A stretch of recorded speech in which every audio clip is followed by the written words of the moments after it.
ಇನ್ನು ಮುತ್ತಪ್ಪ ಅವರ ಪುತ್ರ ರಿಕ್ಕಿ ರೈ ಮೇಲಿನ ಗುಂಡಿನ ದಾಳಿ ಪ್ರಕರಣಕ್ಕೆ ಸಂಬಂಧಪಟ್ಟಂತೆ ಬಿಡದಿ ಪೊಲೀಸರು ಎಲ್ಲ ಆಯಾಮಗಳಲ್ಲೂ ಕೂಡ ಈಗ ತನಿಖೆಯನ್ನು ನಡೆಸ್ತಾ ಇದ್ದಾರೆ, ಆರಂಭ ಮಾಡಿದ್ದಾರೆ. ಹಲವು ಅನುಮಾನಗಳು ಕೂಡ ವ್ಯಕ್ತವಾಗಿದೆ. ಗುಂಡಿನ ದಾಳಿಯಲ್ಲಿ ಹತ್ತಿರದವರೇ ಸಪೋರ್ಟ್ ಮಾಡಿದ್ರಾ ಅನ್ನೋ ಶಂಕೆ ಕೂಡ ವ್ಯಕ್ತವಾಗಿದೆ. ಯಾಕೆಂದರೆ ಮನೆಯ ಒಳಗಡೆ ನಡೀತಕ್ಕಂಥ ಎಲ್ಲ ವಿಚಾರಗಳನ್ನು ಯಾರೋ ಹೊರಗಿನವರಿಗೆ ತಿಳಿಸಿರ್ತಕ್ಕಂಥ ಅನುಮಾನ ಇದೆ. ಹಾಗಾಗಿ ರಿಕ್ಕಿ ರೈನ ಚಲನವಲನಗಳ ಸಂಪೂರ್ಣ ಡೀಟೇಲ್ಸನ್ನು ಆಪ್ತರೇ ಹಂತಕರಿಗೆ ನೀಡಿದ್ದಾರೆ ಅನ್ನುವಂತಹ ಅನುಮಾನ ಕೂಡ ಪೊಲೀಸರಿಗೆ ಈಗ ಉಂಟಾಗಿದೆ.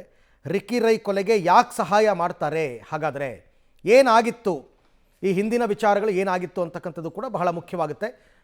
ಸೊ ಈಗ ಸದ್ಯಕ್ಕಂತೂ ಯಾರು ಆ ಕೆಲಸವನ್ನು ಮಾಡಿರೋದು ಅಂತ, ಯಾಕೆ ಸಹಾಯ ಮಾಡ್ತಾರೆ, ಏನಿತ್ತು ಅಂದರೆ ಮುತ್ತಪ್ಪ ರೈ ಅವರು ಸಾವಿಗೂ ಮುನ್ನ ಸಾವಿರಾರು ಕೋಟಿ ಆಸ್ತಿಯನ್ನು ವಿಲ್ ಮಾಡಿದರು. ಅವರ ಸಾವಿರಾರು ಕೋಟಿ ಆಸ್ತಿಯನ್ನು ವಿಲ್ ಮಾಡಿದರು. ಯಾರ್ಯಾರಿಗೆ ಯಾವ್ಯಾವ ಆಸ್ತಿ ಸೇರಬೇಕು ಅಂತ. ಇಬ್ಬರು ಮಕ್ಕಳು ಅವರಿಗೆ, ಗಂಡು ಮಕ್ಕಳು, ಇಬ್ಬರು ಮಕ್ಕಳು, ಎರಡನೇ ಪತ್ನಿ, ಮನೆ ಕೆಲಸಗಾರರು ಮತ್ತು ತನ್ನ ಜೊತೆಗಿದ್ದವರಿಗೂ ಕೂಡ ಆಸ್ತಿಯಲ್ಲಿ ಅವರು ಹಂಚಿಕೆಯನ್ನು ಮಾಡಿದರು, ವಿಲ್ ಬರೆದಿದ್ದರು. ಆದರೆ ಮುತ್ತಪ್ಪ ರೈ ಮರಣದ ನಂತರ ವಿಲ್ ಪ್ರಕಾರ ಆಸ್ತಿ ನೀಡಲು ಮಕ್ಕಳು ಒಪ್ಪಿಲ್ಲ. ಅಂದರೆ ಇವ್ರಿಗಿಬ್ಬರು ಗಂಡು ಮಕ್ಕಳಿದ್ರಲ್ಲ, ಅವರಿಬ್ಬರು ಕೂಡ ಒಪ್ಪಿಲ್ಲ. ಇಲ್ಲ ಆ ಥರ ಕೊಡೋಕ್ಕೆ ಬರಲ್ಲ ಅಂತ. ಆ್ಯಕ್ಚುಲಿ ರಿಜಿಸ್ಟರ್ ಆಗಿದ್ದರೆ ಕೊಡಲೇಬೇಕಾಗತ್ತೆ, ಗೊತ್ತಿಲ್ಲ ರಿಜಿಸ್ಟರ್ ಆಗಿತ್ತಾ ಇಲ್ವಾ ಅಂತ. ಆಸ್ತಿ ವಿಲ್ಗೆ ಸಂಬಂಧಪಟ್ಟ ದಾಖಲೆಯನ್ನು ನಾಶ ಮಾಡಿರ್ತಕ್ಕಂಥ ಆರೋಪ ಈಗ ಕೇಳಿಬರ್ತಾ ಇದೆ. ಯಾರು? ಈ ಮಕ್ಕಳು. ಇನ್ನು ಇದರಿಂದ ನೊಂದ ಸಾಕಷ್ಟು ಜನ ರಿಕ್ಕಿ ಮತ್ತು ರಾಖಿ ಇವ್ರ ಮೇಲೆ ಅಸಮಾಧಾನ ವ್ಯಕ್ತಪಡಿಸಿದರು. ಅಂದರೆ ಇವರಿಬ್ಬರು ಕೂಡ ಮಕ್ಕಳು, ರಿಕ್ಕಿ ಮತ್ತು ರಾಖಿ, ಇವರಿಬ್ಬರ ಮೇಲೆ ಅಸಮಾಧಾನ ವ್ಯಕ್ತಪಡಿಸಿದರು.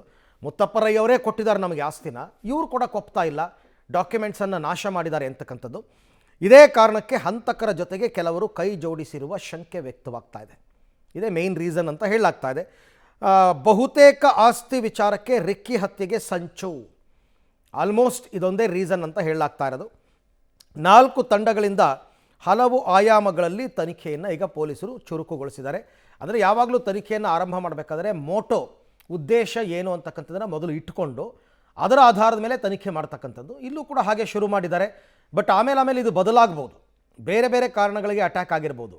ಮೊದಲ ಪ್ರಾಥಮಿಕ ಉದ್ದೇಶ ಆಸ್ತಿ ಹಂಚಿಕೆ ಅನ್ನೋ ತೀರ್ಮಾನಕ್ಕೆ ಪೊಲೀಸರು ಬಂದಿದ್ದಾರೆ.